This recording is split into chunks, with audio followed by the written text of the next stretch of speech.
sentimos na pele é uma radiação que não podemos ver.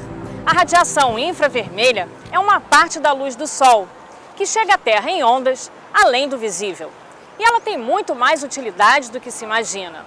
Ajudar a detectar a radiação infravermelha é uma das missões do DISSE, o Instituto Nacional de Ciência e Tecnologia de Nanodispositivos Semicondutores, vinculado ao Ministério da Ciência e Tecnologia através do CNPq e FAPERJ. Hoje você vai saber como os cientistas brasileiros estão ajudando o Brasil a evoluir através da fabricação de fotodetectores.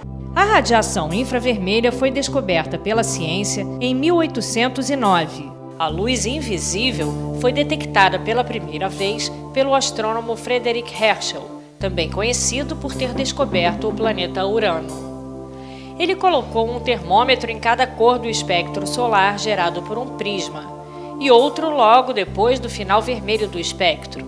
O termômetro fora do espectro visível registrou a maior temperatura.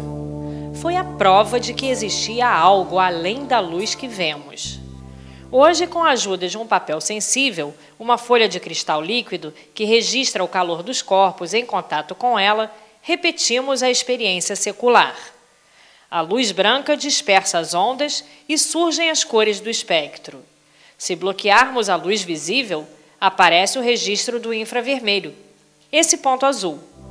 Confirmamos que o visível é cortado, mas a radiação infravermelha continua passando. Ao interrompermos o feixe de luz, o registro desaparece.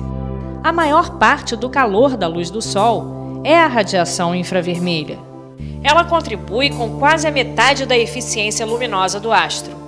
Pode ser sentida, mas não pode ser vista a olho nu. As cores da luz têm energias diferentes e comprimentos de ondas diferentes. A luz azul tem uma energia mais alta, portanto tem uma onda com comprimento menor. A luz vermelha tem menos energia e ondas de comprimento maior. As ondas mais curtas são os raios gama, mais curtas que um átomo. As mais compridas são as de rádio. Como vimos, a radiação infravermelha tem um comprimento de onda maior do que o vermelho. É uma faixa enorme. Todo corpo emite determinada radiação térmica, determinado comprimento de onda. Ao detectarmos a radiação infravermelha de um corpo, medimos a sua temperatura. Uma câmera de visão noturna consegue captar essa radiação. Através das lentes e dos detectores de infravermelho que fazem a câmera funcionar, o que for quente vai aparecer claro e o que for frio terá uma imagem escura. O registro do sorvete é bem escuro e o da boca, claro. Mas o que acontece com a boca depois da mordida? A imagem mostra que fica bem gelada. É incrível o caminho do gelo sobre a pele quente. Uma imagem térmica bem diferente da produzida por um secador de cabelo ligado. Veja como o calor vai tomando a barra metálica aquecida por um maçarico. Dá para ver o metal congelando pela ação do nitrogênio. Outra curiosidade é que raios infravermelhos atravessam coisas que bloqueiam a luz visível. A olho nu não dá para ver nada do que está dentro de um saco preto, mas com uma câmera infravermelha, o saco fica transparente. Os raios também podem ser bloqueados por coisas que deixam a luz visível atravessar. O raio infravermelho não passa pelo vidro. A visão noturna que permite essas imagens é uma das inúmeras funções dos fotodetectores. E enxergar no escuro pode ser decisivo quando se trata de vencer o inimigo. O câncer é um inimigo comum que a radiação infravermelha vem tentando combater. Imagens térmicas são aliadas da medicina na localização de tumores e também em outros diagnósticos. Mas o ser humano gera imagens mais belas, como as que nos trazem as fotografias com infravermelho. Um mundo fantástico. Já na astronomia, uma das inúmeras utilidades dos dispositivos é ajudar a localizar novos planetas, que não têm luz visível própria, mas emanam alguma luz. A beleza do que já é conhecido brilha no céu e aguça a curiosidade por novas descobertas. Um poder tão grande cabe em espaços bem pequenos. Os detectores de infravermelho estão no nosso dia a dia. Dispositivos semicondutores como esse aqui fazem funcionar boa parte da tecnologia que nos cerca. Por exemplo, o controle remoto. Os fotodetectores são um dos principais produtos do Instituto Nacional de Ciência e Tecnologia de Nanodispositivos Semicondutores, o DISSE, com sede na PUC do Rio. Aqui se aprende como cada dispositivo é construído de acordo com a sua aplicação. Com cálculos teóricos, você projeta qual a estrutura que você precisa para detectar um determinado comprimento de onda para uma determinada aplicação. A base é o substrato, um wafer.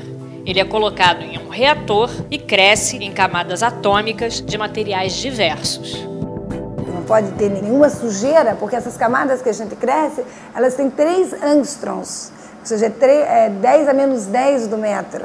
É muito pequeno, então qualquer poeirinha vai estragar completamente o meu dispositivo no final. O meu dispositivo não vai funcionar. Então, para você ter a estrutura final, leva cerca de 4 horas. Você tem que aquecer, você depois deposita, depois você tem que resfriar para poder tirar esse wafer do equipamento. Então, a gente faz uma série de medidas de caracterização. Então, a gente caracteriza por difração de raio-x para saber qual a composição do material e a espessura das camadas. A gente caracteriza para saber as propriedades elétricas com o equipamento de efeito Hall, em que a gente vai saber quantos elétrons tem ali para conduzir a corrente, qual a corrente que eu posso conduzir utilizando aquela estrutura. E depois a gente faz uma caracterização óptica. A gente vê se a qualidade óptica do material é boa. Então a gente vê a qualidade cristalina, qualidade elétrica e a qualidade óptica do material. Cada wafer pode produzir milhares de dispositivos. Sobre cada pedacinho desses é impresso um padrão de acordo com a sua utilidade. Então a gente usa a litografia, depois a gente coloca numa submontagem e solda nos contatos na parte metálica, onde vai ser feito o contato. A gente solda fios e dessa maneira, através desses fios, a gente consegue ligar o dispositivo ao mundo externo. Esse padrão vai ter uma parte metálica em ouro, que é onde a gente faz o contato, e tem uma parte que não tem metal, é uma janela. Então a radiação vai chegar nessa janela, vai produzir uma corrente ali no meu dispositivo e eu, através desses fios que eu soldei, eu vou conseguir medir essa corrente. Então essa corrente vai me traduzir a intensidade da luz que chegou. Com a informação necessária concentrada no dispositivo, ele está pronto para entrar na atividade para a qual foi feito. Gases tóxicos, em geral, eles absorvem a luz nessa faixa do infravermelho. Então você consegue colocar uma fonte de infravermelho, aí se você tiver o gás no meio do caminho, na outra extremidade você coloca o detetor.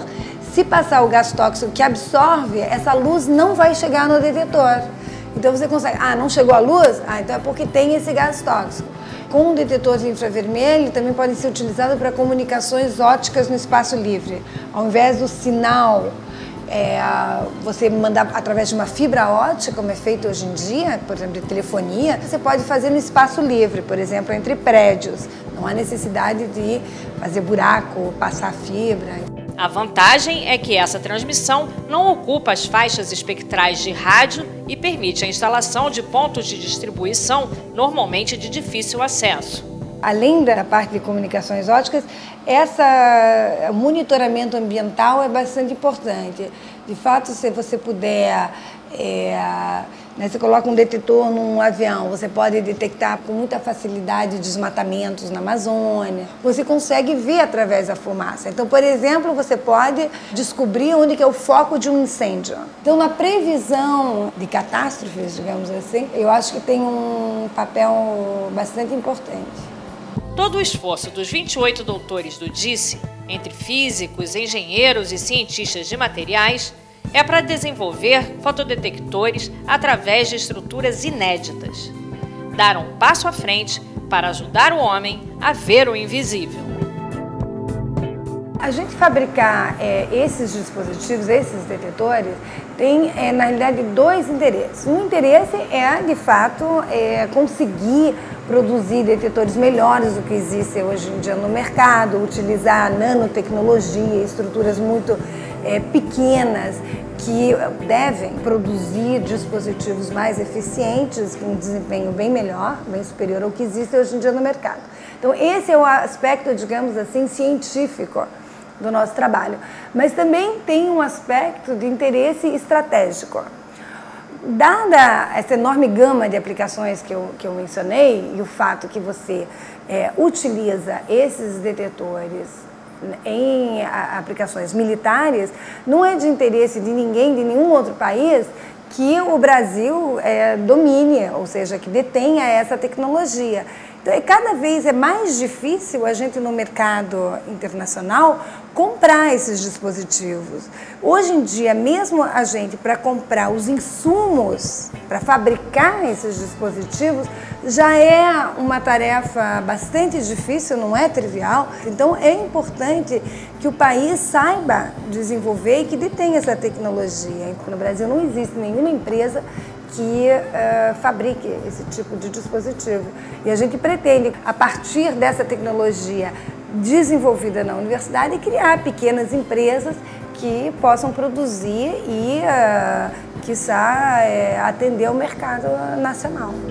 Em breve, os automóveis do Brasil, a exemplo do que já acontece na Europa, terão que passar por testes para medir o grau de emissão de gases. E isso também vai representar abertura de mercado para detectores mais rápidos e eficientes. Mas nem tudo é vantagem nessa tecnologia. Veja só o perigo que você pode estar correndo.